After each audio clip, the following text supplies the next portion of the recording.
table officers, directors, observers, NBTA staff, and fellow candidate. I'm honored to have the opportunity to speak to you today, but it's been an even greater honor to go around to schools in this province and talk to teachers. Teachers who have shared with me their successes, their concerns, their frustrations.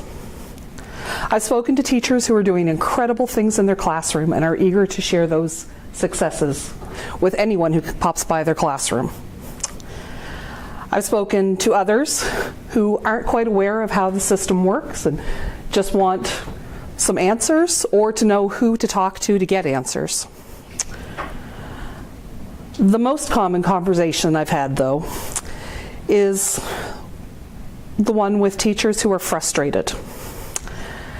They're frustrated about not being able to serve their students the way they feel their students deserve. The worst kind of conversation I've had are with teachers who have said, I don't think I can finish my work life in this career, and I need to find a plan B.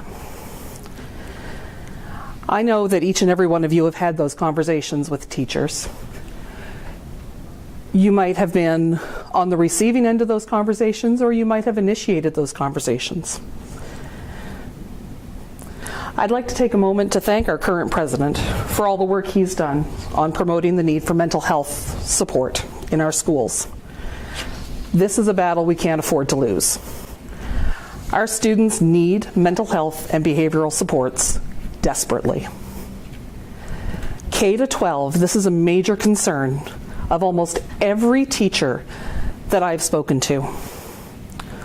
While some schools are thrilled with the services that they're receiving from the child and youth team, there is a sense in many areas that they are just chipping a little bit off the tip of the iceberg, an overwhelming iceberg. While we need child and youth teams and school psychologist positions filled, we also need full-time guidance counselors in each of our buildings.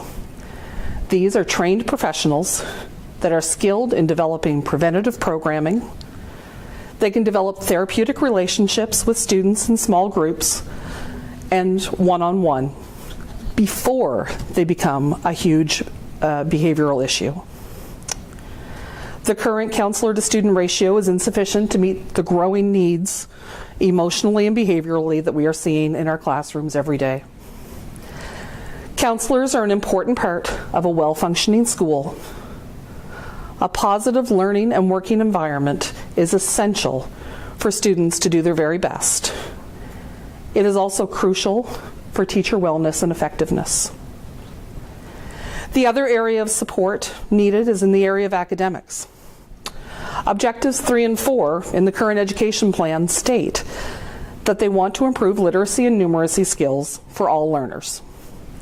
The current model for EST literacy and numeracy, as you already know, has teachers parachuting in short-term, working primarily with teachers, and moving on to another school in 3 to 5 weeks. Now, don't get me wrong. They're doing their job, the job that they've been assigned, and they are an immensely valuable resource.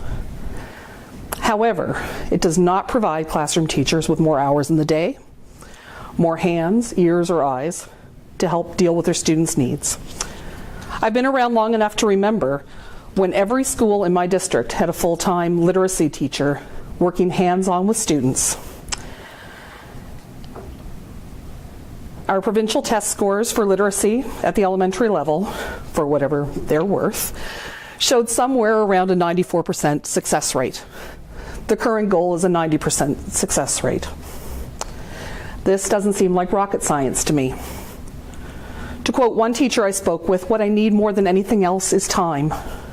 Professionals working hands-on with our struggling learners can give this much-needed time to teachers, and, as an added bonus, a feeling of success for our students. Finally, I believe that communication and teamwork are the most important tools that we have in order to move forward. Teachers in all areas of the province have similar concerns, and even more importantly, have ideas about how to deal with these issues. The more conversations we engage in, the more possibilities we have to fix an education system that in many ways is broken. Thank you for allowing me this time to share some of my concerns about my beliefs in education in New Brunswick.